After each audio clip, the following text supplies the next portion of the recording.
La commune de la semaine. La commune de la semaine. La commune de la semaine fait étape à Obergeilbach. Je suis en compagnie de Hans Bengsch. Bonjour. Bonjour, bonjour. Vous êtes un amoureux de nature et au-delà de ça, on pourrait dire un amoureux de l'environnement, qu'il soit naturel mais aussi historique. D'où viennent ces deux passions? Ces deux passions sont venues au fil des ans. Je suis déjà retraité depuis une vingtaine d'années, comme je travaillais hier, et je m'intéressais toujours à la vie associative et je voulais créer quelque chose. Au départ, j'ai fait 18 ans de chef de corps ici à Obergeilbach, et après coup, je me cherchais une activité, et puis comme j'étais toujours encore passionné par la nature et les plantes, c'est ce que j'ai choisi, les plantes médicinales et les plantes comestibles. C'est un bel endroit pour retrouver des plantes médicinales et des plantes comestibles, Obergeilbach. Ah oui, c'est magnifique. Il y a toute une diversité. On a des plantes des milieux humides, tels la reine des prés ou le patois, etc., la salicaire. On a du houblon aussi, hein, pour ceux qui veulent faire de la bière. Mais on a aussi des pelouses calcaires qui sont très très pauvres. Parce que là où il y a, et puis c'est l'endroit où le conservatoire des sites lorrains a racheté les terrains pour en faire un site protégé pour les orchidées. Alors pourquoi cette pelouse calcaire, elle existe?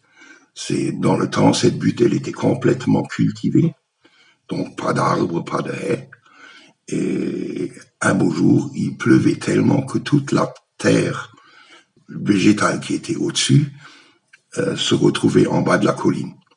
Et en haut, il restait plus que des cailloux. Alors que bon, de toute façon, l'épaisseur, la couche de la terre arable, chez nous, elle est pas très, très épaisse. En dessous, il y a des cailloux. Mais là-haut, vu la pente, tout est descendu. Et c'est devenu la pelouse calcaire et qui est très, très propice aux orchidées. Alors, il y en a une vingtaine de sortes.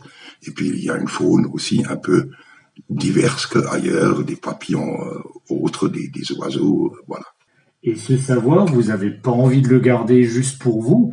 Vous organisez, alors il y a une pause en ce moment, contexte sanitaire oblige, mais vous organisez des sorties, vous emmenez des gens à la découverte de ce bel environnement. Absolument. Voilà, je leur fais découvrir des plantes médicinales, des plantes sauvages qui sont comestibles. Il y a des années où j'avais plus de 100 personnes en un seul groupe, mais j'ai une forte voix et là je me fais respecter. Et puis les gens sont très très intéressés les derniers temps par ce genre d'activité. Et on leur fait découvrir des plantes toxiques telles que l'arum, la belladone ou la digitale pourpre, etc. Mais pour justement qu'ils fassent un peu attention, ils peuvent pas tout prendre, mais aussi des plantes qu'ils peuvent manger, le pissenlit, l'ail des ours, mais aussi les baies de cynorrhodon, c'est-à-dire les poils à gratter, hein, comme on dit. Ça fait d'excellentes sauces, hein, des sauces pour faire des pizzas, c'est 20 fois plus riche qu'un citron en vitamine C. Voilà, d'autres plantes comestibles, il y a le plantain, qui sert en même temps pour se soigner quand on a une piqûre d'insectes, mais qu'on peut très bien cuisiner en salade, ou l'égopode, qu'on peut manger, qui est invasive. Quand le jardinier voit des égopodes, il devient fou parce qu'il n'arrivera jamais à s'en débarrasser. Mais ça donne d'excellentes soupes, faut les manger. Voilà. Non, c'était toujours formidable et j'ai hâte de faire de nouveau une sortie. Je sais pas encore comment je vais l'organiser, mais ça me plairait bien d'emmener de nouveau quelques personnes dans la nature. Au Beacherland, il y a encore beaucoup de gens qui sont proches de la nature. Allez, c'est le printemps, il y en a qui font du pesto avec de l'ail des ours, d'autres qui vont chercher de la spérule histoire de faire du valdi, hein. On distille souvent cette plante au Pays de Bitche, mais de manière générale, ce sont quand même des savoirs qui se perdent. Est-ce que vous pensez que c'est la société moderne qui nous fait oublier ce qu'on a à portée de main?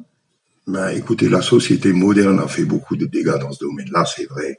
Mais en ce moment, il y a un regain d'intérêt je dirais, il y a 20 ans ou 15 ans, quand j'emmenais les gens voir l'ail des ours, ils savaient même pas ce que c'était.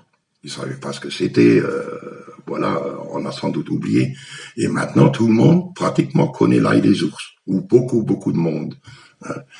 Et depuis que je les ai emmenés leur montrer quelques places, il y a toujours des voitures dans la période de l'ail des ours qui sont en haut, en lisière de forêt, ils posent leur voiture et ils vont chercher de l'ail des ours pour se faire du pesto.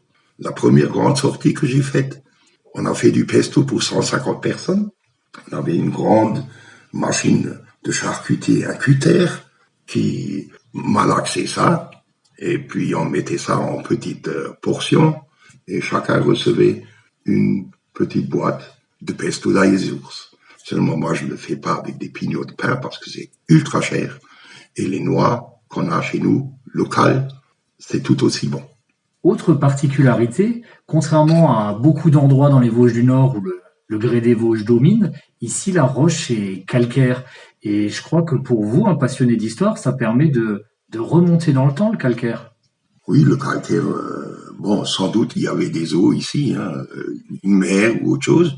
Donc on retrouve beaucoup dans les pierres des coquillages, des fossiles, bien sûr. Et il y a des gens qui sont venus chercher des fossiles sur le banc d'Obergeilbach, il y en avait plein.